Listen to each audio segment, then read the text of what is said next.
I grew up in Highland Park. My childhood it's a blur.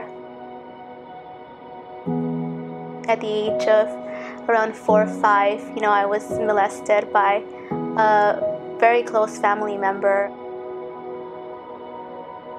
I remember just growing up in church my whole life, going to church 4 times a week, and just being very involved in church. My parents were very involved. At the age of 8, I remember my parents getting a divorce, I didn't understand what it meant. I just knew that mom and dad were not living in the same house anymore. I remember going to bed crying every night at the age of 8 and just praying and asking God. Remembering at Sunday school how they would teach us how we serve a big God and how there was nothing impossible for God. But I remember saying, well, if you're so big, why is mom and dad not together anymore? I remember seeing the abuse at home, how my dad used to beat my mom, she would go to sleep crying and just afraid of him. When I went to junior high, I remember both of my parents remarried, and I felt like that was a point in my life where I just grew angry. I grew angry at both of my parents. I was upset. I didn't understand why they were not together. When I went into high school, I started hanging out with the wrong crowd. I remember just being the party girl, being just out and just not caring about school, not caring about anything else, but just having fun with friends. I remember my mom at that time, she was a single mom, and she worked 3 jobs just to give us what we needed, my sister and I. It was really hard for her, and I didn't understand that at the time. I remember just making it in high school, just enough to graduate. I remember my mom pushing me and saying, like, you have to graduate, this is all you have to do, just go to school. At the age of 18, I remember leaving the house and just telling my mom I needed to live alone just to be more independent. But in reality, I just wanted freedom. I didn't want nobody to tell me at what time to come home, when to leave, when to go to sleep, what to do. I just wanted freedom. At the age of 20, I got pregnant with my daughter. I remember just, falling in love with her dad and just thinking, this is the guy, he was Christian. We both grew up in a Christian home. I've known him my whole life, and I thought this was it. I'm finally going to have that family I always longed for. When I got pregnant at 20 and I told him, he basically said he wanted nothing to do with the baby. He actually said he wanted me to have an abortion. I remember going through my pregnancy alone and not understanding why I was doing this alone.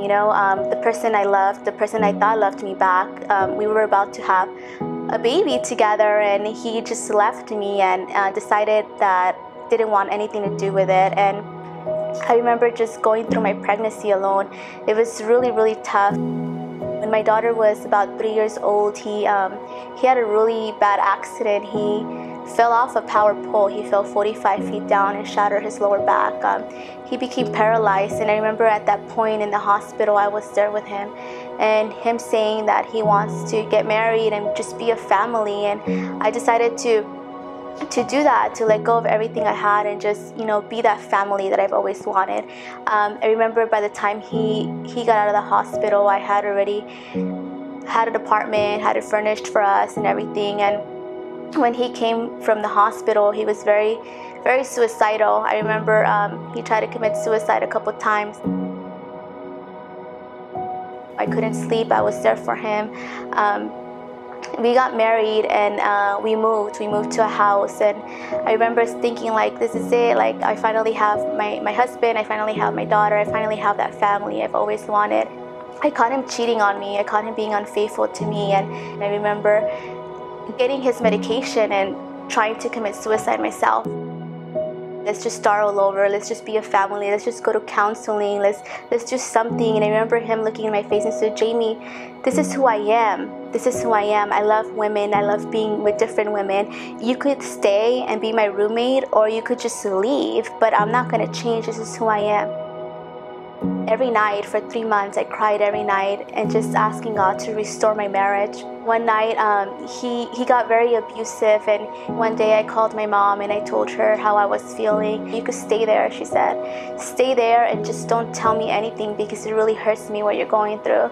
Or you could just open your own business, open the salon that you've always wanted to open. She said, I will give you all of my life savings. You don't even have to get a loan. I will give you everything I have. If it's because of money doesn't mean anything to me. Have it and just get out of there. We went walking on York Boulevard. I remember seeing a lot of locations for lease, and I remember my mom said, look, there's so many places here, why don't you try calling one of them? I remember seeing that place and just feeling like maybe I should call this place. So I remember calling that place the next day, and an older lady owns that building, said there's 10 applicants before you. So just give me an application if you're interested, but there's 10 people before you. A week went by, I never got a phone call by her. I found my ex-husband in a hotel with one of the many women that he had cheated on me with. I remember just saying, God, I can't do this anymore. Like, I can't do this anymore. I love this man so much. The only way I will leave this man if you come down from heaven and you yourself tell me to leave him. I remember I got a phone call. I still remember it was 9:48 a.m. Hi, honey, it's Connie.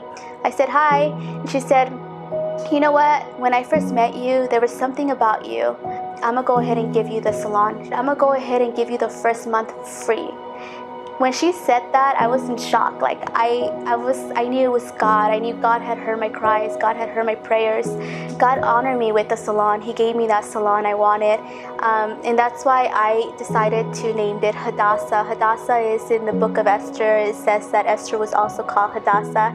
I feel like I could relate to her. I feel like, the Bible says that she left everything she ever had, everything she ever knew, her comfort, her family, her friends, her neighbors, to go to the castle, to the king, to be prepared to be seen by the king. I feel like I left everything I ever had. Everything I ever had. My ex-husband, his family became my family. His friends were my friends. I left all of that comfort to start something new, to start what God had for me, which is the salon. Even though I got the salon, I was blessed with the salon, I still felt hurt. I felt hurt. I was bitter. I grew bitter. I grew hurt. I grew angry. And I decided to do what he did to me. I decided to hurt back. I wanted to feel what he felt when he hurt me. So I started dating. I started dating a lot, and I started becoming very promiscuous and just dating and just hurting back and just wanting to have that feeling. I felt like that would have made me happy, but it really didn't. I remember seeing one day on my Facebook an ad of a church. I went to church that Sunday and I said, God, if this is of you, if this is the church I should be in, speak to me. We went to service, and I remember pastor that day, he spoke of Luke chapter 7, of a widow woman that all she had was a son. She had nothing else but a son, and her son died. And the Bible says that Jesus was passing with his disciples, and that his heart hurt because he saw how the woman was crying over her son. The only thing she had, her son. She was crying, and he says that Jesus got close to the woman, and the woman said, "Woman, why are you crying?" And then she said that her only son had died. And so then the story says that God went and he brought his son back from death. Well, I felt that day, I felt like God spoke to me there. Like I was that woman when I was in my marriage. I was that woman where I had lost everything. I had nothing. I was hopeless. I know there's so many people out there broken, so many people out there that feel like they're lost, that they're bitter, that they have nothing, that they come from a broken home, that they've come from an abusive relationship, a cheating relationship, that've been molested, and that just feel lost, But I wanted people to know that there is hope, and we believe that, God is big, and even though he's silent at times, he's there and he's listening to us and he's hearing us, and he is just ready to bless us in every way possible. we just have to keep pushing and not give up. Keep pushing because He has something better for us. He has blessings for us. He has big things for our lives. We just have to believe and have faith that everything's gonna work out for the best.